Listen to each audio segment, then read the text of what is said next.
এই নির্বাচন ঠিক সময়ে হলে আসলে কোন রাজনৈতিক দল খুশি এবং কোন রাজনৈতিক দল আসলে এটাকে ঠিকভাবে নিচ্ছে না সে আলোচনায় যেতে চায়, এবং শেষ পর্যন্ত ফেব্রুয়ারিতে নির্বাচন হওয়া নিয়ে এই রাজনৈতিক দলগুলোর অনৈক্য কি এই নির্বাচনকে আরও শঙ্কায় ফেলতে পারে কিনা সেটাও কিন্তু আমাদের কাছে প্রশ্ন। আমরা সেই প্রশ্ন নিয়ে অতিথিদের কাছে যেতে চাই। আমাদের কাছে দুজন অতিথি এসে যুক্ত হয়েছেন, সিনিয়র সাংবাদিক মাসুদ কামাল এবং একই সাথে আছেন সিনিয়র সাংবাদিক মোস্তফা ফিরোজ। অনেক ধন্যবাদ, কৃতজ্ঞতা আপনারা আমাদের সাথে এসে যুক্ত হয়েছেন। জানি ঢাকায় তীব্র জ্যাম, আমরা একটু দেরি করে শুরু করলাম, কিন্তু অনেক ধন্যবাদ, কৃতজ্ঞতা আমাদের সাথে যুক্ত হওয়ার জন্য। মোস্তফা ফিরোজকে দিয়ে শুরু করি। আলোচনা আসলে যতখানি আনন্দ বার্তা ফেব্রুয়ারিতেই নির্বাচনে হওয়ার কথা ছিল, ততখানি আনন্দ রাজনৈতিক অঙ্গনে আপনি দেখতে পাচ্ছেন কিনা?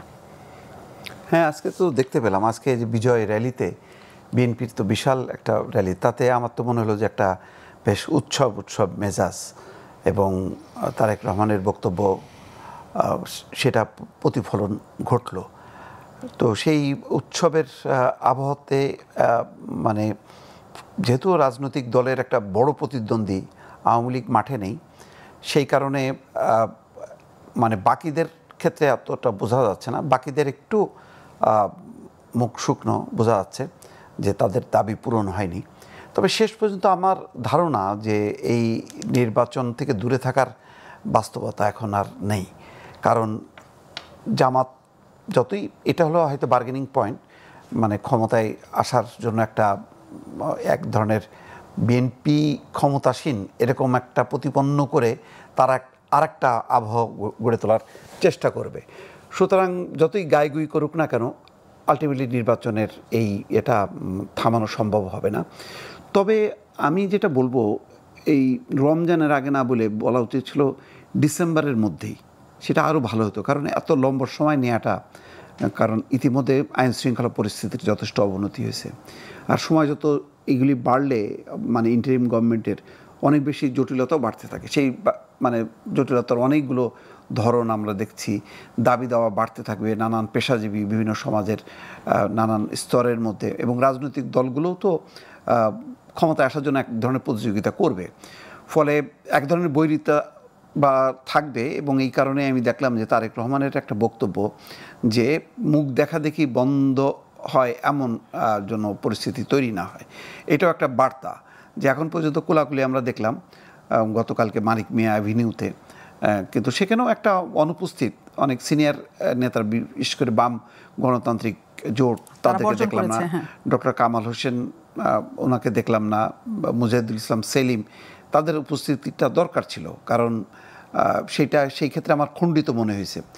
ফলে এখন নির্বাচনটা কতখানি মানে খুব উৎসবমুখর হবে কিনা, মানে অর্থাৎ আমরা যদি পুরনো আমলে ফিরে যাই সেই তত্ত্বাবধায়ক সরকারের সময়টাই, ওইটা বোধহয় আর হবে না, কারণ বড় একটা শক্তি আওয়ামী লীগ নেই মাঠে, এই জায়গাটা পূরণ করতে পারবে না। জামাত যতই চেষ্টা করুক না কেন, তারা যেহেতু একটা বিশেষ রাজনৈতিক দল, সুতরাং এমনি গণতান্ত্রিক আবহে যেই রাজনৈতিক দলগুলো আগে ক্রিয়াশীল আমরা দেখতাম, সেটা তো বহুকাল দেখি না। 15 বছর আগের স্মৃতিটা যদি আমরা নিয়ে আসি, তখন আমরা দেখতাম, তো সেইটা কিন্তু অনুপস্থিত থাকবেই। ফলে যতই বিএনপির একটা উৎসব থাকবে, সেটা এক ধরনের একতরফা থাকবে, এবং শেষ পর্যন্ত নির্বাচনটা হয়তো অতটা একতরফা হবে না, কিন্তু খুবই অংশগ্রহণমূলক হবে, খুবই প্রতিদ্বন্দ্বিতামূলক হবে আমার কাছে এখন পর্যন্ত হয় না। তবে রাজনীতির কিন্তু গতি প্রকৃতি পাল্টে যাচ্ছে, তৃণমূল পর্যায়ে জামাত যথেষ্ট শক্তিশালী হয়ে যাচ্ছে, ফলে তাদের উত্থানটা যদি সামনে চলে আসে, তখন আবার অন্যরকম একটা রাজনৈতিক আবহাওয়াটা দেখা যাবে, যেটা আমরা অতীতে দেখি নাই। এই পয়েন্টটা নিতে চাই আমি। মাসুদ কামাল আমাদের সাথে আছেন, যে জামাতের উত্থানটা আসলে তৃণমূলের পর্যায়ে অনেক বেশি হচ্ছে কিনা এবং রাজনীতির গতিপথ পরিবর্তন হতে পারে কিনা, এটা একটা প্রশ্ন। তেমন এই প্রশ্নকে সামনে রেখে বা এই আশাতেও হতে পারে জামাতে ইসলাম হয়তো মনে করে যে আরও দিন গেলে তারা আরও বেশি শক্ত হয়ে এখানে বসতে পারবে, আরও বেশি বিএনপি অনেক দুর্নাম কামিয়ে ফেলবে, আবার আওয়ামী লীগও মাঠে নাই, কাজে তাদের একটা অবস্থান তৈরি হওয়ার সম্ভাবনার জায়গা সামনে আছে, এবং তারা কিন্তু স্পষ্ট মনে করে যে সরকার গঠনের মতো তাদের অবস্থান। আপনার কি মনে হয় আসলে সেই জায়গাটা তৈরি হবে নির্বাচনের আগে? না, তারা যেটা মনে করে এটা তারা মনে করে। আমরা ছোটোবেলায় দেখতাম, বুঝছেন, ওই পরীক্ষার আগে যখন প্রিপারেশন ঠিকঠাক মতো না হইতো, তখন বলতাম যে পরীক্ষার ওই 7 দিন পিছিয়ে যেত, এরপরে আমি এমন প্রিপারেশন নিতাম যে হায়েস্ট মার্কটা আমি পাইতাম। যদি 7 দিন পিছিয়েও যেত আমি যা পাবার তাই পাইতাম। ওই 7 দিনে কিছু হয় না রে ভাই। এই ভোট 7 দিনে হয় না, 3 মাসে হয় না। 3 মাস পিছাইলেই ভোটের হাওয়া চেঞ্জ হয়ে যায় না। আমি অনেককে দেখেছি। আমি আমার খুব ক্লোজ লাইন বলি আপনাকে, সে তার এলাকায় বিএনপি চাঁদাবাজি করতেছে, সে বলতেছে এইবার বিএনপি ক্ষমতায় আসতে পারবে না। আমি বলছি কেন পারবে না? ওই কি দেখুন আমাদের এখানে বিএনপি কীরকম চাঁদাবাজি করতেছে, পোলাপান যে ছাত্র দল যুব দল করতেছে, বিএনপি এর লোককে ভোট দিবে না। আমি তুমি কী করবা? আমিও বিএনপিকে ভোট দেবো না। আমি ভেরি গুড, তাহলে কাকে দিবা? আর কথা বলতে পারে না, কারণ কাকে দেবে সে আর বলতে পারে না। তখন যখন তার কাছে বিকল্প হিসেবে জামাত আসে তখন সে আর বলতে পারে না। বাংলাদেশের জামাতের এটাই ইমেজ। এই ইমেজটা শুনতে খারাপ শোনা যেতে পারে। অনেকে বলে জামাতের এত লোক হয়েছে, আবার একজন লোক আমাকে এটাও বলছে জামাতের এত লোক হওয়ার মানে হলো গিয়া জামাতের সারা দেশে যত ভোট আছে সবগুলো এইগুলি, এই কটাই তাদের ভোট। তো এটি হলো রিয়েলিটি ভাই। মিটিং কত বড় হয় এটা দেখে আপনি বুঝতে পারবেন না যে সাধারণ মানুষের মধ্যে তাদের জনসমর্থন কি পরিমাণ আছে। জামাতের নামে আমি আজকে একটা কথা বলেছেন, তারা বলেছেন সংস্কার, বিচার, জুলাই সনদ বাস্তবায়ন না হওয়া পর্যন্ত নির্বাচন হলে তারা মানবেন না, তারা আন্দোলনে যাবেন। এখন সংস্কার, বিচার সবগুলোই আসলে দীর্ঘমেয়াদী ঘটনা। দেখেন ওনারা যদি না মানেন নির্বাচন, এটা কিন্তু সরকারের জন্য বিব্রতকর। বিব্রতকর এই কারণে যে জামাতও যদি ইলেকশনে না যায় এই সরকার বহুত বেকায়দায় পড়ে যাবে এবং বিএনপিও বেকায়দায় পড়ে যাবে। কারণ আওয়ামী লীগ নাই, একতরফা আওয়ামী লীগ নাই, জামাতও নাই, তাহলে বিএনপি ইলেকশন করবে কার সঙ্গে? এনসিপির সঙ্গে? তো এটা ভাই কোনো বাস্তব পরিস্থিতি না। বাংলাদেশের ইলেকশনে আসলে 12টা বাজে গেছে। আপনি যে ইলেকশনটা করতেছেন উনি অনেক বলতেছেন কিন্তু ইতিহাসের সর্বশ্রেষ্ঠ নির্বাচন উনি দিবেন, উনি কিন্তু বলেছেন এই কথাটা, উচ্চারণ করেছেন। কি বুঝে বলছেন আমি জানি না, উনি ইতিহাসও বুঝেন কিনা জানি না, সর্বশ্রেষ্ঠ বুঝেন কিনা আমি জানি না। একটা নির্বাচন হতে যাচ্ছে, আপনি একটা কথা মাথায় রেখেন, বাংলাদেশে মিনিমাম 1 কোটি ভোটার আছে, মিনিমাম 1 কোটি ভোটার আছে যারা জীবনে কোনোদিন নৌকা মার্কা ছাড়া অন্য কোনো মার্কায় ভোট দেয় নাই। এদের জন্য আপনি কি বিকল্প রাখছেন? আপনি এদের জন্য কি বিকল্প রাখলেন? একটা নির্বাচন যে আপনি করবেন, সেই নির্বাচন এর বিপুল নির্বাচনটা আপনি কার জন্য করবেন? পলিটিক্যাল পার্টির জন্য নাকি সাধারণ মানুষের জন্য? নির্বাচন যদি সাধারণ মানুষের জন্য হয়, আজকে এসি বলেছেন সাধারণ মানুষকে তারা সম্পৃক্ততা চান। যদি সাধারণ মানুষের জন্য নির্বাচন হয়, তাহলে যে মানুষগুলো যাকে ভোট দিতে চায় যখন সেই মার্কাটা ওখানে না পাবে, তাহলে এটা নির্বাচন হলো। এবং এই নির্বাচনটা বহুত বিপদে পড়বে গভর্নমেন্ট, এবং সবচেয়ে বড় বিপদে পড়বে যারা নির্বাচিত হয়ে আসবে তারা। সারা দুনিয়ার কাছে এই নির্বাচন কতটুকু গ্রহণযোগ্য হবে আমি জানি না, আমি বুঝতে পারি না। কারণ 2014 নির্বাচন করে আওয়ামী লীগ ক্ষমতায় আসছিল, ওই নির্বাচনটা খুব গ্রহণযোগ্য হয়েছিল। ওই নির্বাচনের কথা যখন তারা নিজেরাও উচ্চারণ করতো, খুব কি আনন্দের সঙ্গে উচ্চারণ করতো। তো এরকম একটা নির্বাচন আয়োজন করতে যাচ্ছেন ইউনূস সাহেব, এবং ভাবতেছেন যে ইতিহাসের সর্বশ্রেষ্ঠ নির্বাচন উনি করে ফেলাবেন। কিন্তু কেন করবেন ভাই? কিন্তু এই যে প্রেক্ষিত এখন চলছে, তাতে আওয়ামী লীগকে নির্বাচনের জন্য অনুমতি দেওয়াও কি আসলে অন্যরা মানবে? এটা তো আমি বলতে পারবো না। আওয়ামী লীগের নিষিদ্ধ আমি কই নাই, ওই ঝামেলা আমার ফেলান কেন? ওটা ইউনূস সাহেব বুঝবে, উনি কী কারণে করছেন, কী করছেন না করছেন উনি বুঝবে। এটা বিষয়টা কি হবে যে নির্বাচনে উনি যে কাজটা করতে যাচ্ছে, এই কাজটা করার পর সারা দুনিয়ার মানুষ কিন্তু উনি যা বলবে তা ওইটাই কিন্তু হবে না, ওটা কিন্তু ওটা হবে না। কিন্তু হিউম্যান রাইটস ওয়াচ কী বলছে যে আগে যা ছিল মানবাধিকার পরিস্থিতি এখন ওরকমই আছে। এটা উনি মানবে যে ক্ষমতা থাকে সে মানে? আগে দেখতাম হাসান মাহমুদ বলতো না ওরা ভুল করছে, ওরা টাকা খাইয়া করছে, বিএনপি তাদের টাকা দিচ্ছে, জামাত তাদের টাকা দিচ্ছে বলছে। এখন কে টাকা দিচ্ছে? এখন আওয়ামী লীগ টাকা দিচ্ছে। তাহলে এই সমস্ত আন্তর্জাতিক সংগঠনগুলো কি বিরোধী দল থেকে মাল খায়? ভাই এইগুলো জানেন, শোনেন বিষয়টা হলো কি, ওই যে বলে না যে লাও সেই কদু, আসলে ওইটাই। মুখে বলতেছে, কেউ কিছু বলার সাহস পাচ্ছে না, কেউ বলতে পারছে না। আপনি এমন একটা এনভায়রনমেন্ট আপনি ক্রিয়েট করছেন যে আওয়ামী লীগের লোক বলতে পারছে না যে আমি কোথায় ভোট দিব। Is it democracy? এখন জনগণের সম্পৃক্ততা চাচ্ছে সিএসি।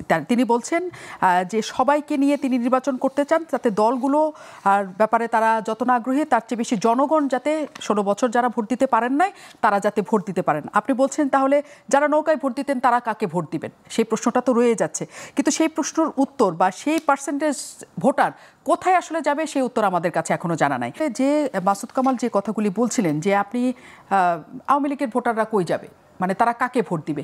যে সংকটটা আমরা দেখেছি আওয়ামী লীগের 18 নির্বাচন 24 নির্বাচনে, যে ভোটাররা ভোট কেন্দ্রে যায় নাই, কারণ তাদের হাতে আর কোনো বিকল্প ছিল না। হ্যাঁ, এবং আওয়ামী লীগ থেকে যারা দাঁড়িয়েছে তাদের জিতে যাবে জেনে তাদের ওপর দিতে যায় নাই। ওরকম প্রেক্ষিত তৈরি হবে এবার আপনার মনে হয়? দেখেন, এটা এখন খেলতে থাকবে, মানে জামাত নিশ্চিত হওয়ার জন্য এনসিপি আর একটু সময় নেওয়ার জন্য তাদেরকে হয়তো 2027-28 পর্যন্ত ইউনিসেফকে রেখে সেটা দেশের যে অবস্থায় হোক না কেন তারা হয়তো চাইবে যে তাদের অবস্থানটা আরও ভালো হোক, এবং সত্যিকার অর্থে তাদের অবস্থা ভালো হচ্ছে, এনসিপি না মানে জামাতের। তো জামাতের জন্য এইটা একটু আর্লিটা মানে একটু তাদের জন্য কঠিন হয়েছে। কঠিন হলেও মানে পরিস্থিতিটা কিন্তু বদলে গেছে, মানে আগের অবস্থায় নেই। কিন্তু এখন কথা হলো যে কোন রাজনৈতিক দল আসবে না আসবে। যেমন আগে এটা শেখ হাসিনার সময় আমরা এটি শুনতাম, কে আসবে না আসবে এটার ব্যাপার নির্বাচন কমিশনের ব্যাপার না, নির্বাচন কমিশনের ব্যাপার না, সরকারেরও ব্যাপার না। কিন্তু একটা ব্যাপার আছে, আপনার তো কাঠামো ছিল না, আপনি নির্বাচনটা কে করবে? ডক্টর ইউনূস, আমি মনে করি যে এই কাঠামোতেও ওনার অধীনে নির্বাচনটা হওয়া উচিত না, কারণ এই সরকার বিতর্কিত হয়েছে, এখনও 2 জন উপদেষ্টা আছে, তার এটা আরও ক্লিয়ার করার দরকার ছিল। ফলে মানে একটা যদি তত্ত্বাবধায়ক সরকার আসে সেই কাঠামোর অধীনেই নির্বাচনটা হবে, সেখানে কাউকে পা ধরে আনতে যাবে না। এখন ধরেন আমি নির্বাচনটাকে মানে ওই যে 1 কোটি ভোটার আওয়ামী লীগের, তো সেটার জন্য কি এখন এখান থেকে কি প্লেন ভাড়া করে দিল্লিতে যে শেখ হাসিনাকে রিকোয়েস্ট করবে? সেটা কি মানে বর্তমান রাজনীতি বাস্তবতা সেটা কি অ্যালাউ করে না? তিনি হচ্ছেন একটা হত্যা মামলার মূল আসামি।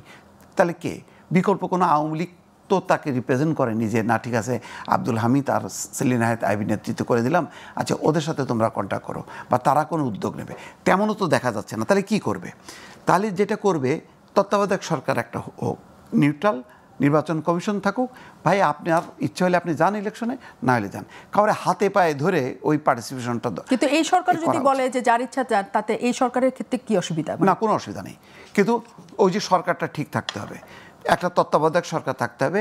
ইউনূস সাহেবও করতে পারতেন, কিন্তু ইউনূস সাহেবের ঘর তাহলে খালি করতে হবে, খালি করে এটা রিয়েল একটা নিউট্রাল গভর্নমেন্ট করতে হবে। যেটা কিন্তু বলা হচ্ছে যে উপদেষ্টাদের সাথে এনসিপির কোনো সম্পৃক্ততা নাই। কি সম্পর্ক নাই? 100% আছে, অবশ্যই আছে। স্বয়ং ডক্টর ইউনূসেরই আছে, ডক্টর ইউনূসেরই আছে, কারণ তার আশীর্বাদ না পাইলে এই ধরনের 2 জন উপদেষ্টা থাকে কি করে?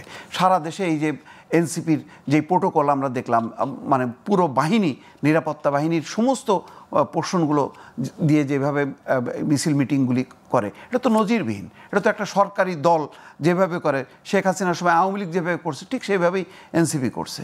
এটার জন্য ডক্টর ইউনূসের সরাসরি দায় আছে, এবং এটা কেউ হয়তো জবাব চাচ্ছে না, কারণ বিএনপি একটু নমনীয় হচ্ছে যে তারা মনে করে যে আচ্ছা যাই হয়েছে নির্বাচনটা হোক, তখন বোঝা যাবে ওই মাঠে। তো এইটাও করা উচিত হয়নি ডক্টর ইউনূসের। যতটুক তার দায় দায়িত্ব তো তার, মানে এখন যদি বলেন যে না আমি তো এগুলি করি না, কিন্তু না, আপনার সময় আপনার গভর্নমেন্টের অধীনেই তো। কিন্তু আজকে আসলে বিএনপির বিজয় মিছিল কি আপনার কাছে সেটা বার্তা দিচ্ছে যে এই আন্দোলনে আসার বিষয়ে, নির্বাচনে আসার বিষয়ে বিএনপির সামান্যতম দ্বিধা বা অন্য কিছু আছে, বা এই সরকারের আমলে এই সরকারের অধীনে তারা করতে চায় না, এমন কোনো ইঙ্গিত কিন্তু বিএনপির তরফ থেকে আমরা অন্তত দেখছি না। দেখছি না, তারা এটাকে মানে পাত্তা দিচ্ছে না। মানে এখন ওই মাহফুজ বা আসিফ থাকার কারণে যে খুব বেশি উল্টায় মানে ইয়ে করতে পারে তা না, কারণ প্রশাসন অলরেডি তাদের নিয়ন্ত্রণে চলে আসছে। এখন সমস্ত ডিসি, এসপি, ওসি সব তারা বিএনপি। তো সুতরাং এখন এইগুলি এবং নির্বাচনে তো এরাই ফ্যাক্টর। তো এই জন্য ওই 2 জন 4 জন মানে থাকাটা অস্বস্তিকর, কিন্তু এটা না বিশাল একটা অবস্ট্রাকল, সেটা তারা মনে করছে না। আর আমি বলি কি যে আমাদের একটা কাঠামোটা দাঁড় করানো দরকার, সেই কাঠামো যাতে কেউ না ভাঙে। এরপরে আপনাকে ছেড়ে দিতে হবে যে আপনার 2 কোটি ভোটার আছে, আপনার 1 কোটি ভোটার আছে, আপনাকে ওই নির্বাচন কমিশন বা তত্ত্বাবধায়ক সরকার দাঁড়ে দাঁড়ে যাবে না ভিক্ষা নিয়ে যে ভাই প্লিজ আসেন, তা নাহলে তো নির্বাচন অংশগ্রহণমূলক হচ্ছে না। আমরা যদি ওই কাঠামোটা একবার গড়ে তুলে দিতে পারি, একটা সেট, তারপরে নির্বাচন হোক, যার খুশি সে অংশ নিক, যার খুশি সে অংশ নিক না। কিন্তু আগের অবস্থাটা কী ছিল? আগে তো যেহেতু দলীয় সরকারের অধীনে নির্বাচন, তখন শেখ হাসিনার সরকারের দায়বদ্ধতা ছিল যে সবাইকে আনার, কিন্তু তারপরও সে আনে নাই, যার কারণেই তো আজকের এই পরিণতি, রাজনৈতিক এই বিপর্যয়। এখন এই বিপর্যয় থেকে উঠতে গেলে কি করতে হবে? তাহলে ওই সময় যে আন্দোলনের মূল দাবি ছিল যে তত্ত্বাবধায়ক সরকার চাই, তত্ত্বাবধায়ক সরকার অধীনে নির্বাচন হবে, ওই রকম একটা কাঠামোটা আমরা তৈরি করি, প্রডিউস করি, দেন রাজনৈতিক দলগুলো তার মতন করে। এখন আওয়ামী লীগ যদি মনে করে যে না, সে যেটা করছে সেটাই ঠিক, কোনো ভুল নেই তার, সেই যেমন জামাত ইসলাম ৭১-এর কোনো ভুল স্বীকার করে না, এরাও তেমন মনে করে যে না, তাদের কোনো ভুল নাই, সেই অবস্থান নিয়ে যদি আওয়ামী লীগ এখন বসে থাকে, তাহলে হাতে পায়ে ধরে এই নির্বাচনে অংশগ্রহণ করানোর দায় এটা কারোরই নেওয়া উচিত না। এটা সংবিধানে থাকবে, তত্ত্বাবধায়ক সরকার এবং তার অধীনে নির্বাচন হবে, ফলে যার খুশি সে নির্বাচন করবে, যার খুশি সে নির্বাচন করবে না। এইটা ছাড়া রাজনৈতিক দলগুলো যাতে কোনোভাবেই ব্ল্যাকমেইল না করতে পারে, প্রতিবার নির্বাচন আসবে আর ব্ল্যাকমেইল করবে যে না, আমার এই দাবি পূরণ করতে হবে, ওই দাবি পূরণ করতে হবে, না হলে আমি নির্বাচন আসবো না, এইটা চলতে পারে না। মাসুদ কামাল, যে প্রসঙ্গটি আসছে, মোস্তফা ফিরোজও প্রথমেও সেটা বললেন এবং আজকে যেটা হয়েছে মির্জা ফখরুল ইসলাম আলমগীরও বলেছেন একটা সংবাদ সম্মেলনে যে এই নির্বাচনটা আসলে 3 মাসেই করা সম্ভব এবং আইন শৃঙ্খলা বাহিনীর যে পরিস্থিতি তারা দেখতে পাচ্ছেন, তাতে তাদের মনে হচ্ছে যে নির্বাচনটা যে কোনো সময় করার মতো পরিস্থিতি বাংলাদেশের তৈরি আছে। কিন্তু আইন শৃঙ্খলা পরিস্থিতি আমরা যা দেখছি সাধারণ জনগণ হিসেবে, তাতে নির্বাচন, এত বড় একটা জাতীয় নির্বাচন এত বছর পর করার জন্য আসলে আপনি মনে করেন যে সম্ভব? এটা আসলে এখনকার পরিস্থিতি সম্ভব? কেন সম্ভব হবে না?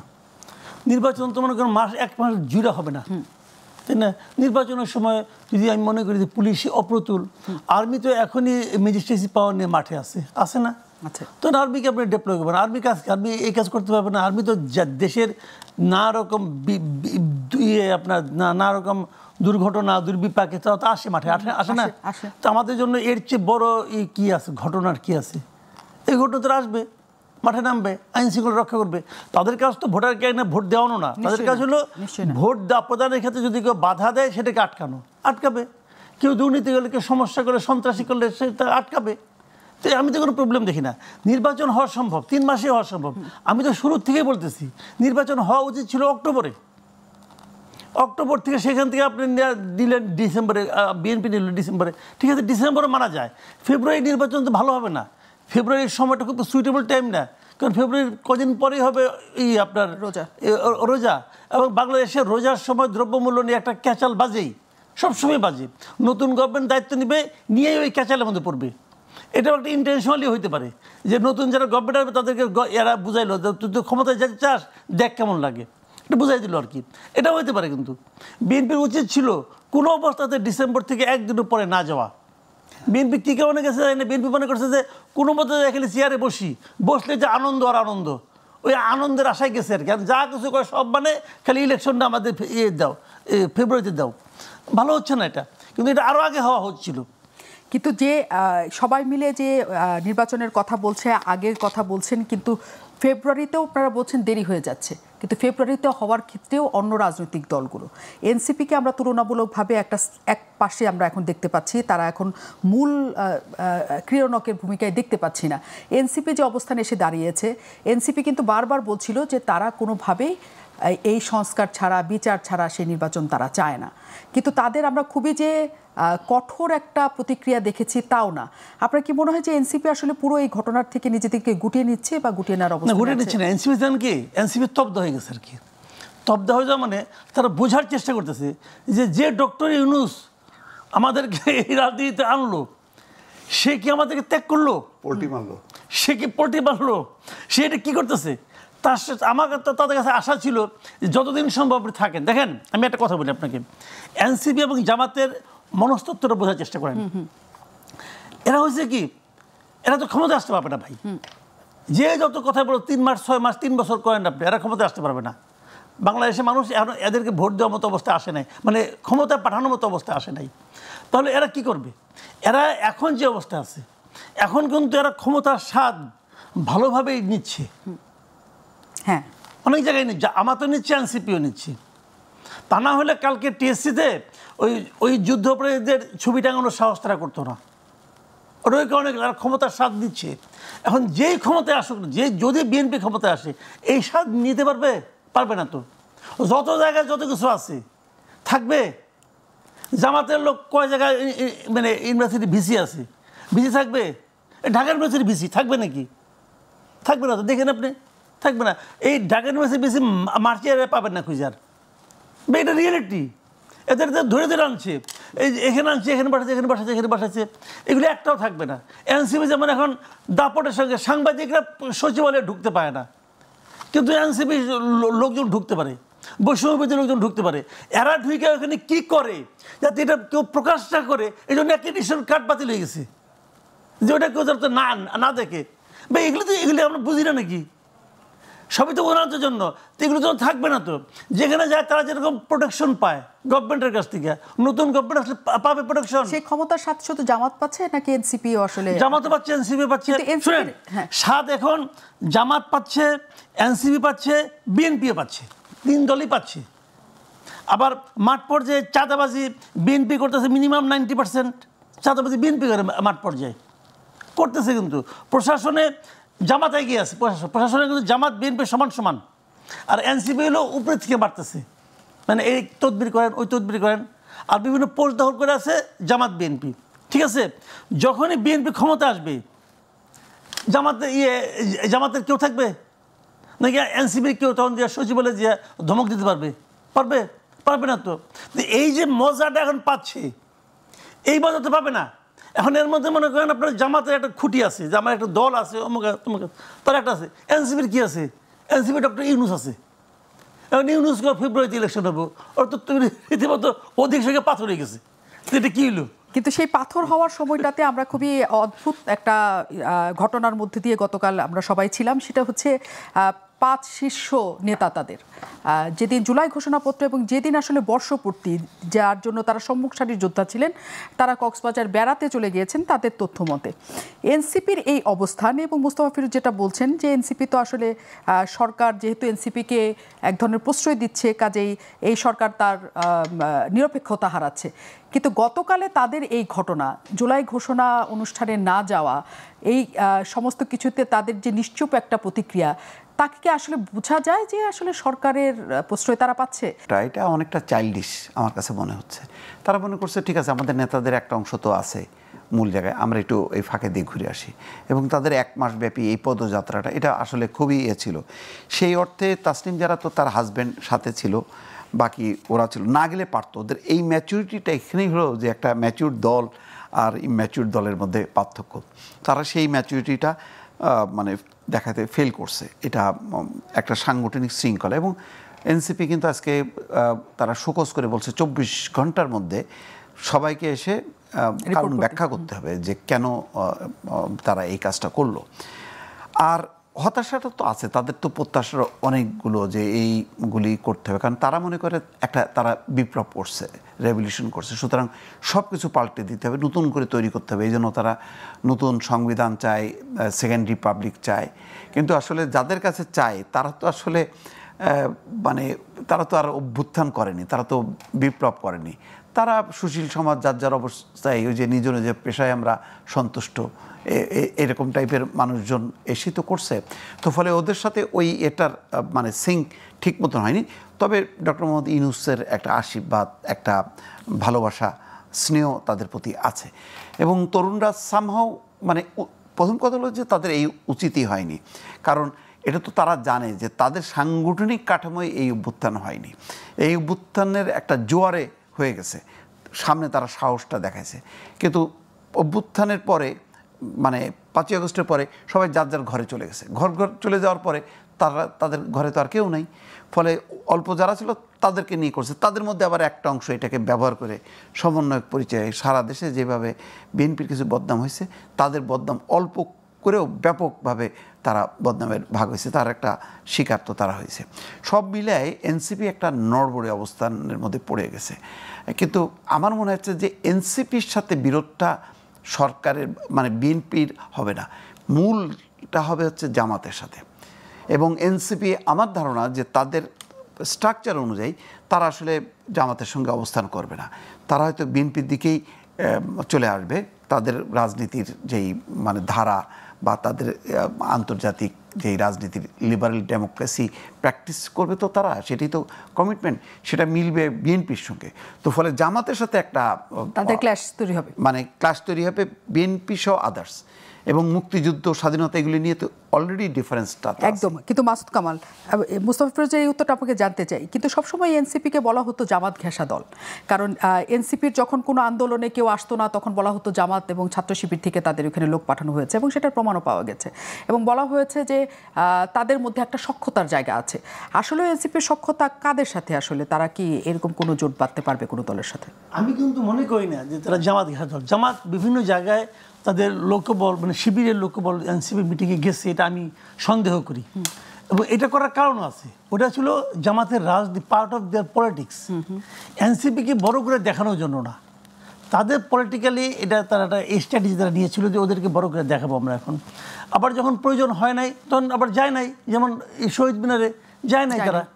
এটা তাদের পলিটিক্স, কিন্তু মানে ওদেরকে ভালোবেসে গেছে তা না, কিন্তু তারা একটা বিকল্প কিছু তৈরি করার চেষ্টা করছে। তাদের পলিটিক্সটা কি, তারা চাচ্ছে যে বিএনপির প্যারালাল তাদেরকে দাঁড় করাতে চাচ্ছে, এবং এটা করাতে যে দেখবেন আপনি ওই সময়ে এনসিপি, কিন্তু এনসিপির মধ্যে যে কথা দিউ ভাই বললেন যে খুব ইন্টারেস্টিং, ওদের মধ্যে একটা ছেলে মানুষই ব্যাপার স্যাপার আছে, বয়স তো কম। মানুষ তো ভাই খালি বই পড়ে শিখে না, মানুষ কিন্তু ঠেকে শিখে, অভিজ্ঞতা করে শিখে। যেমন এইবার তারা গেল ইয়েতে কক্সবাজারে, আগামীতে কোনো অনুষ্ঠানে কিন্তু এইভাবে যাবে না, ঠিকা শিখছে। তো ঠিকে শিখে ওরা অনেক কিছু শিখুক। আমি তো এই পার্টির ভালো চাই, এই পার্টির আগামীতে শক্ত হোক। ওরা কিন্তু শুরুতেই যে ঝামেলাটা করছে, ওদেরকে ঝামেলায় ফেলাই দিতে আসলে ইউনূস সাহেব নিজে। মানে এনসিপির যদি আপনি খুঁজেন, এনসিপিতে একবার হয়েছে কি, আমি যে কথা বলতেছিলাম যে ওরা করছে কি সবাইকে অ্যাটাক করছে, সবাইকে অ্যাটাক করে মনে করছে তো আমার সঙ্গে তো ইউনূস সাহেব আছে, আমার তো আর কাউকে লাগবে না। এখন সবাইকে অ্যাটাক করে আসলে ইউনূস সাহেব তো কারোর ধরো না, ইউনূস সাহেব ওনার জন্য। ইউনূস সাহেব বেসিক্যালি এনসিপির সবচেয়ে বড় ক্ষতিটা করছে ইউনূস সাহেব নিজে। কীভাবে করছে আমি বলি আপনাকে, এই যে ওরা যেখানেই যায় সেখানেই এই যে তাদেরকে প্রোটেকশন দেওয়া হচ্ছে প্রশাসন দিয়ে, পুলিশ দিয়ে, আর্মি দিয়ে, এটা দিয়ে কিন্তু মানুষের কাছে প্রমাণ করে দিছে যে অন্য 5টা রাজনৈতিক দলের সঙ্গে এনসিপির একটা ডিফারেন্সটা কী। এই ডিফারেন্সটা মানুষ ভালোভাবে নেয় নাই, একদম ভালোভাবে নেয়। এনসিপির কেউ যদি কোনো রকম চাঁদাবাজি করতো অথবা বলতো তোমাকে ধরাই দেবো, করছে তো চাঁদাবাজি তো অবাধ হয়েছে, এটা উনি হতে দিয়েছেন। এনসিপির সচিবালয়ে গেছে, এনসিপি না ঠিক ইয়াংরা গেছে, স্টুডেন্টরা গেছে, সচিবালয়ে গেছে, যাওয়ার পরে তদবির করছে, ওই তদবির করতে দেওয়া হয়েছে। যখন আপনি করতে দিবেন, ডিসি নিয়োগের ক্ষেত্রে স্টুডেন্টদের ভূমিকা ছিল, এটা সবাই জানে, করতে দেওয়া হয়েছে। তা আপনি যখন করতে দিয়েছেন আপনি, এতে কিন্তু সুনাম বাড়ে নাই, বরং এনসিপির প্রতি একটা প্রশ্রয় আছে সরকারের, সেটাই বলা হচ্ছে, এবং সরকার একটু নিরপেক্ষতার জায়গাটা সেখানে হুমকি পড়েছে। অনেক ধন্যবাদ আপনাদের সাথে, এবং আবারও নিশ্চয়ই কথা হবে এই বিষয় নিয়ে আপনাদের সাথে আমাদের, এবং আমরা এই নির্বাচনের আশা অবধি আরও কি জটিলতার মধ্যে পড়তে যাচ্ছে সরকার বা দেশ বা আমরা, তা নিয়ে আরও আলোচনা চলতে থাকবে।